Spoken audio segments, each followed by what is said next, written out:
Myles Turner is on the list. So I have to explain something. This is not, there are going to be very few of the players that are at the top of the clutch list if you look at gambling odds, let's say. Nikola Jokic is at the top of clutch player of the year when it comes to gambling odds, because what that is vibes. It's people watching games and they say, who had the most buzzer beaters? Who has the ball at the end of the games? Who's getting it done? What we're not talking about that. We're talking about clutch stats, which actually are on the NBA's website. What are clutch stats? So what you're going to be looking at here is these are stats for at the end of games when a team is within 5 points. I should say, so in the fourth quarter, 5 minutes left in the game, and the teams are within 5 points or overtime. That is the stats that you're looking at the bottom of the screen. Does that make sense? So they look low, right? They look really low. Well, and keep in mind, if a team goes over and now that they're winning by 6 points, there's 5 minutes left or 4 minutes left, or it might actually be 4 minutes left in the game. I forget. It's either 5 or 4. I think it's 5. So that's what these stats are. Keep in mind, you may be in that last 5 minutes of the game, an entire 5 minutes might not be clutch because you could be going from 5 to 6 points in differential. I hope that made sense and it wasn't incredibly boring, but you need to know what you're looking at with these slides. So the Pacers, here's the thing about the Pacers, they're always playing clutch games. Because you may think, man, the Pacers aren't good. I believe they lost today against the Grizzlies. The Pacers aren't good. Why would they be good in the clutch? Well, all of their games, basically 8 out of their 9 wins happened in clutch games. So as you'll see here, they have 8 wins that were clutch games. They only have 9 wins. The Pacers are barely eking out wins. The Pacers shouldn't even, if things broke their way to make sure that they actually have 9 wins. They're not having a great season, but I still think the Pacers are good. And Myles Turner is on this list because he is getting a lot of clutch time minutes. And when he is in clutch time, the Pacers are winning. The Pacers are not good, but they are good in the clutch. So that is why Myles Turner is on this list. When the lights are bright and it's coming down to the wire, the Pacers can get it done. It kind of makes you think they should always try to be close at the end of games because they can execute, they can finish. But apparently they're getting blown out a lot as well. Not blown out, but just beat by more than 5 points. So he has 8 wins and 4 losses, Myles Turner, in the clutch time, in all of his clutch time games. He's averaging 3 minutes of clutch time. It's not a lot of time, but still, he has a lot of minutes. He's shooting really well in clutch time, and that is why he's here, is because his shooting percentages are great. He's shooting 66% from the field, 40 from 3, 87 from the free throw line. There are a lot of guys on this list who aren't shooting particularly well from the free throw line, which I find very interesting. Guys' stats, I should figure out how to see who has the biggest differential in their free throw percentage when it's clutch time and when it's not. I think that'd be really fascinating. But a lot of these guys you'll see here, their free throw percentage during clutch time would be like, ugh, not great. Myles Turner, I must have misread his. It's 67 from the free throw line, so his isn't great either, but his three-point percentage is really good. Oh, I got it all mixed up. I must have copy-pasted someone else's. I must have copy-pasted somebody else. So never mind the shooting splits that I have. They're not right. Just look down at his stats. So he's shooting 55% from the field. Pretty good during the clutch. Free throw percentage, 66.7. He misses some. He misses some. And then we got, what else do we have? 3-point percentage, 66.7. And he does shoot them. When he's in the clutch, half of the games he's in, he's going to shoot a three-pointer. So he's doing pretty well. You really don't lose any skill when it comes to Myles Turner when the game's coming to an end. That's what I'll say. Do I have notes? Turner isn't always in the closing lineup, though. That was an observation I made. It's like, ugh, I wonder what's up with that. Could have been just the games I was watching. He was hurt, but I just noticed a lot of the games, Turner wasn't in. So, or not in most of the time. They were going with different players. Maybe he was in for some of that clutch time, but they were keeping a rotation with Nembhard, Mathurin. Who else on that team?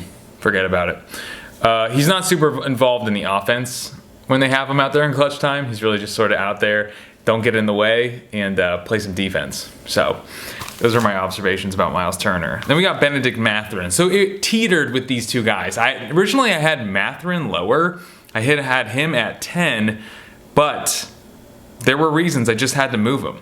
Now here are his clutch time stats. I'm sorry. So what I had done is I copy pasted Myles Turner's shooting percentages and I replaced them with Bennedict Mathurin's. Sorry about that. So Mathurin is shooting 66% from the field during clutch time, 40% from three. Again, not shooting a whole lot of threes, so don't get too excited. But his free throw percentage is 87.5. I think we got a future Kobe Bryant on our hands. But most of the time, what I did notice is he is out there to play defense at the end of the game. He doesn't get the ball very much. He's like Myles Turner, stay out of the way, try to get it to Tyrese Haliburton. Lower usage. That's a good point. I wonder if I said Turner's usage. I didn't. So his defensive rating is crazy. 85.7 in the clutch. That's really low. The Pacers are not a great defensive team, but they're sort of making this list because during clutch time they lock it down on defense. I thought that was pretty fascinating. They're not known for their defense. Everyone sort of clowns their defense, just says they're kind of just good on offense. But man, when it matters, 85.7. That means if they played that way all the time, that means that more than likely it's per 100 possessions is your rating. So 85.7. If there are 100 possessions, the other team would score 85 points. Not a lot of points. So if the Pacers just played as hard as they did in clutch time on defense, they probably have the best defense in the league. Again, these are hypotheticals that aren't even really fun to talk about because they don't exist. These are just theoretical. If you extrapolated one stat and moved it further into time, like it would be some other version of reality. What do they call it? Other dimension where the Pacers are good at defense. No, that's not how it works. Devin Booker. Devin Booker is not having a particularly great season. He's not having a terrible season by any means, but he hasn't had a season like this in a long time. And the problem is he has 8 wins and 2 losses when it comes to his clutch time games. The Suns have had a lot of clutch time games. He has not won a game in clutch time that Kevin Durant wasn't playing. And that's kind of concerning to me. And his clutch time stats are kind of bad. 20% from the field, 13% from 3, and 81% from the free throw line. That's pretty good. Not bad. He has high usage, 27.3, so they are going to him. I do notice that they go to Beal sometimes, and Beal, it feels like, can be pretty good on offense, but when it comes to closing games, they don't trust him. They go to Booker, and they mostly go to Kevin Durant. You're going to see. He's not turning the ball over, though. 0.3 turnovers. It's not the best that you're going to see on this list, but he holds it down. He secures the bag. All of his clutch wins have been with Kate, like I said. But, yeah, so he's okay, but he's getting a lot of clutch minutes. So he is in the clutch a lot of the times. I do want to bring up, to help give you some context, so the guy that has the most minutes of clutch time this year is Anthony Edwards. The problem is most of the games that they've been in the clutch, he has had bad shooting percentages and the team has lost. So the Minnesota Timberwolves have been in a lot of clutch time this year and they've lost a lot of games and Anthony Edwards has not delivered. So Booker has been in a lot of clutch games, but he has delivered and the team has won. So I'm being a bit forgiving when it comes to the field goal percentages because they're bad. They are not good. But hey, a win's a win. I could put Tyrese Maxey on this list. He'd be another guy I could say, put Tyrese Maxey on. He looks really good. He's playing really well. Unlike Anthony Edwards, he is really good in the clutch, but like Anthony Edwards, his team is losing a lot of games in the clutch. The Suns are good, so Devin Booker can afford to have some bad shooting percentages. Alperen Sengun. I have a lot of observations watching him play. Dude, he plays defense like cat. He doesn't like playing defense. He does a lot of reach-in fouls, a little bit of lazy movement. If he does get out to the perimeter, he doesn't want to sort of move laterally and play solid defense. I notice that a lot. It also does feel like he is good when he does get the ball. He has really high usage, but they also do go to Jalen Green quite a bit. So that was something I found fascinating. If you actually look at the stats, usage means, I should explain that in case you don't know. So what usage means is the play ends with you. The possession either ends up with a turnover for you, or it ends up with a free throw for you, or a shot by you. So they do go to Sengun a lot, but they also do go to Green a lot. I noticed that Fred VanVleet wants to pass the ball to Green, weirdly. Brooks wants to pass the ball to Green, even though Sengun is the best option. He has the highest plus-minus thus far.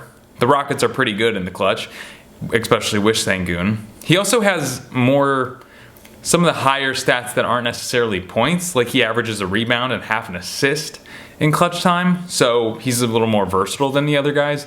And 0.2 blocks is actually kind of high when it comes to clutch time stats. Having 0.2 blocks in clutch time, averaging that per clutch time game, is pretty good. A lot of the guys are going to be zeros, just flat zeros, so not too shabby. And of course, Tyrese Haliburton is going to be on this list because he is the guy that is saving the Pacers to a degree, because I thought, oh, maybe it's Siakam. I remember hearing someone, you can't watch every game, right? You can't watch all of them. Forgive me if I'm not watching every Pacers game, but I heard someone saying at the end of games, they're going to Siakam a lot instead of Haliburton. I was like, oh, that's interesting. So I was looking at these stats and I was like, oh, well, the usage is 30.5. That does leave room for another star player to be finishing the game. I was like, I bet Siakam's really high. It's not. I don't know what they were talking about. Siakam isn't high at all. I'm not sure exactly what they meant. But yeah, Siakam was 14% in usage at the end of the game. They rarely even go to him. I have no idea what these people are talking about. Perhaps I dreamed it. I don't want to throw any podcast that I listen to under the bus and say I heard it from them, because I actually don't remember. But his clutch time, Pascal's clutch time stats aren't great, and he is on a team that has pretty good clutch time stats and is in clutch time a lot. So, yeah, that Siakam's not doing them any favors. Ultra low turnovers. 0.01 turnovers per clutch time game. That's not turning the ball over very much. That's probably one turnover during all these clutch time games. And his shooting percentage is 48% from field goal range. Love it. Fine with it. Shooting 1.3 attempts. If you're Tyrese Haliburton, maybe he should be shooting more than that in clutch time. Perhaps. But he is knocking them down, 47.1%. Free throw percentage, not great. Again, this is a small sample size. It's always going to be a small sample size. You can benefit from a small sample size, but you can also get hurt by a small sample size, right?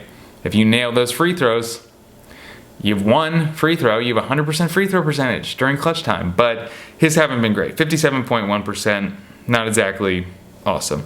And so far, he has the most assists per clutch time minutes. So he's in it a lot, and he is contributing to those wins, those few wins that the Pacers have. What happened to them? I bet they turn it around, because they're still good. They have all their guys.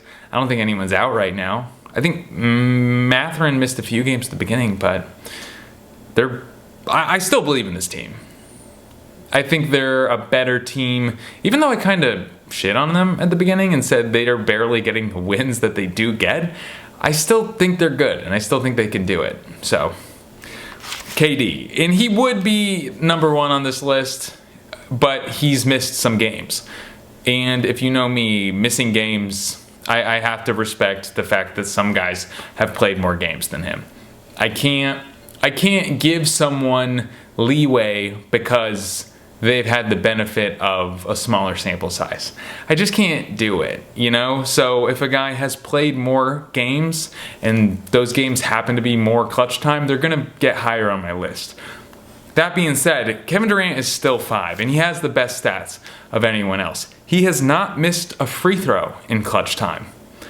Is there another thing I can say? I'll say crunch time from now on. I feel like I've said clutch time so many times that I'm irritated of it. So during crunch time, he has not missed a free throw, and he gets a rebound. That doesn't sound, what, 1 rebound? Yeah, 1 rebound, but he's averaging that every time he's in crunch time. That's higher than most. Go back and look at everyone. We can go back and look at, see? Half from Sengun, who should have more. See? Nothing, not even close, but a full rebound in clutch time. That's rare.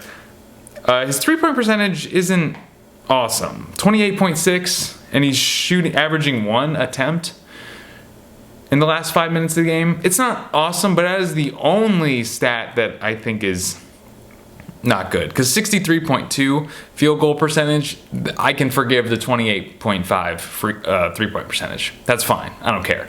If you're shooting 63.2% from the field, dang, dude. Keep shooting. Shoot a 3. Who cares?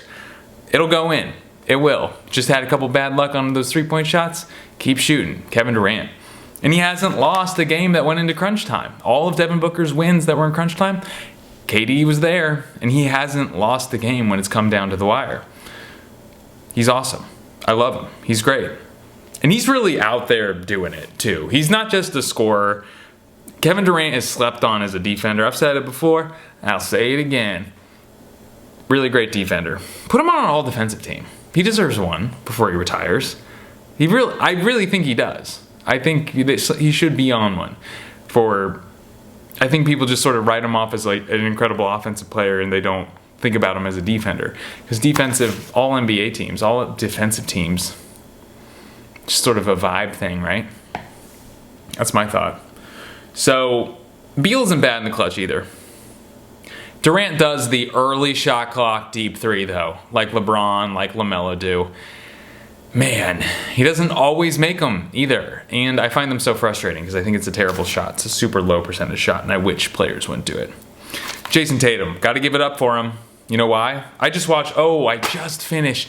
So I just finished. I'm recording right now at 5:45 Pacific time, and the Cleveland-Boston game just ended. Man, what an incredible game. There's a lot of from here on out, I'm pretty sure it's all Cavs and Celtics guys, and that was awesome. Nobody missed a free throw in the stretch, and there were a lot of free throws.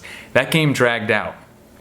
But Tatum was good, but they kept going to Pritchard tonight. They kept going to Pritchard to bring the ball up, and Pritchard nailed all of his free throws. He did really well, except for the last one when he tried to chuck it off the rim.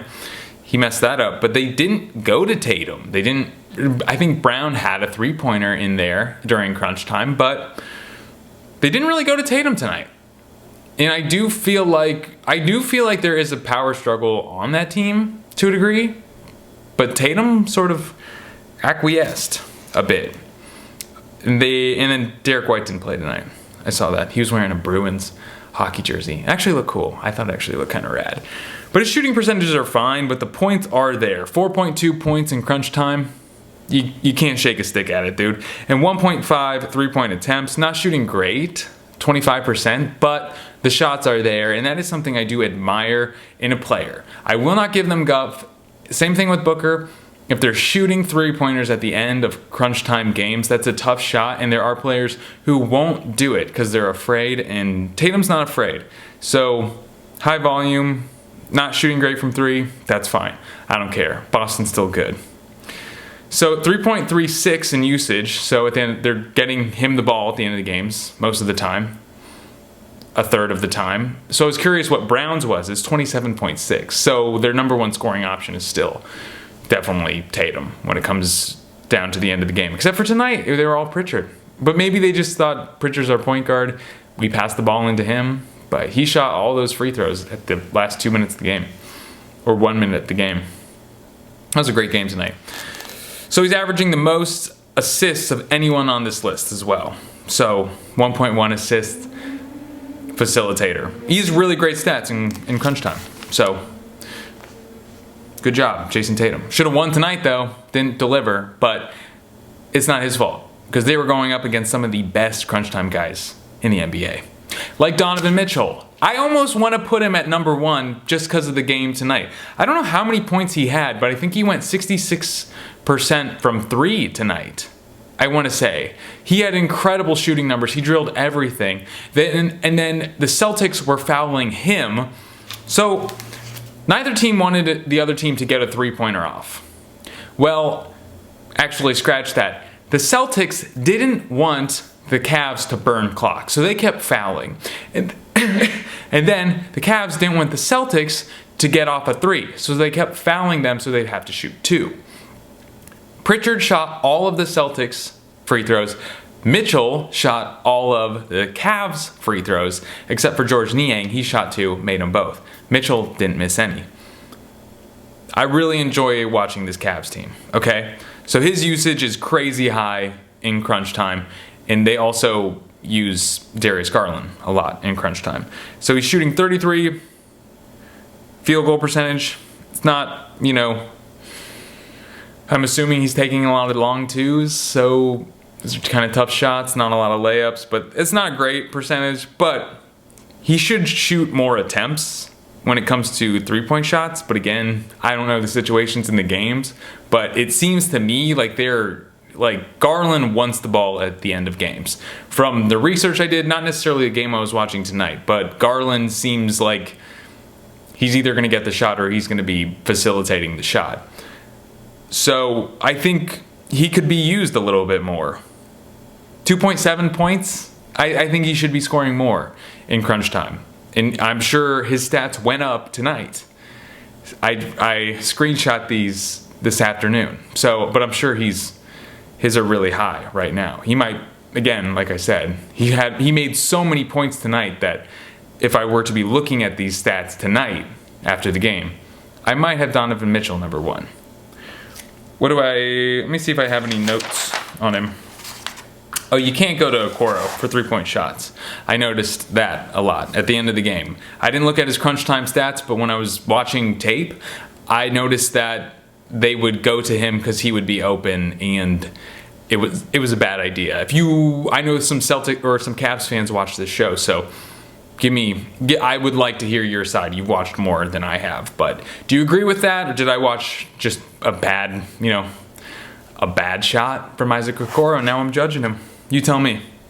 Yeah, because Mitchell spots up a lot. He's not dribbling a lot at the end of games. He's spotting up, which I'm not crazy about. Everyone can score, though, on the Cavs. A lot of scoring from a lot of different guys. So, spread the love. But Garland is doing everything. We're not talking about Darius Garland yet. We haven't got to his slide. He's on here. Derrick White didn't play tonight. I don't know. Is he hurt? Not sure. Looked great in a hockey jersey, though. So they have 7 wins and 3 losses in crunch time. He has the most clutch time of anyone. Isn't that kind of interesting?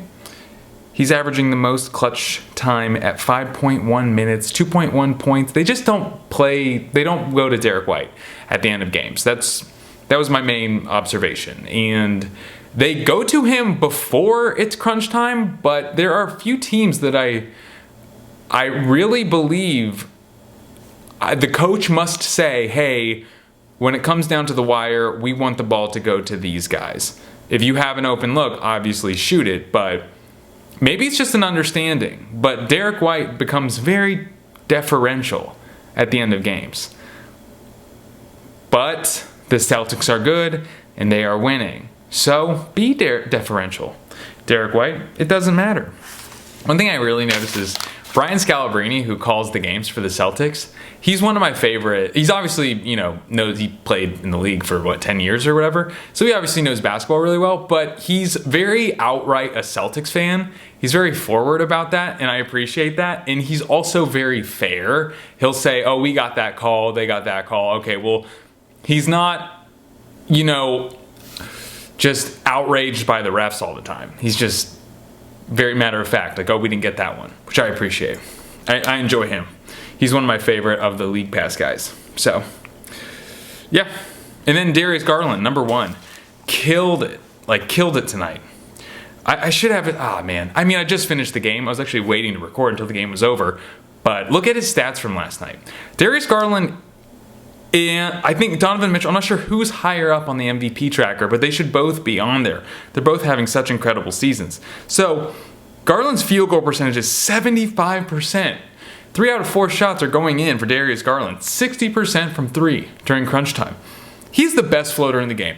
Harden, Trey, don't care. Harden's floaters don't go in anymore. I don't know what happened. You just get older and less shots go in. But 0.1 turnovers, 0.06 assists. Remember, these are high stats. So, hasn't missed a free throw in crunch time, just like Kevin Durant. Let me look if I have any other thing. He wants the ball too. I kind of talked about Garland a bit in Donovan Mitchell's side, but he really wants the ball. He calls for the ball, he gets it, and he gets it where it's supposed to go. So I'm really having fun watching this Cavs team. And they came back, I think there were like multiple lead changes in that Celtics-Cavs game. It was fun. That was one of the best games I've seen all season. The end dragged out a bit, but I didn't care. Who cares, man? It's fine. It was a good game. Savor the flavor. All right, we're done. Thank you for being here. Like the video if you can. I always forget to say that, but be good to your mothers. Eat a corn dog.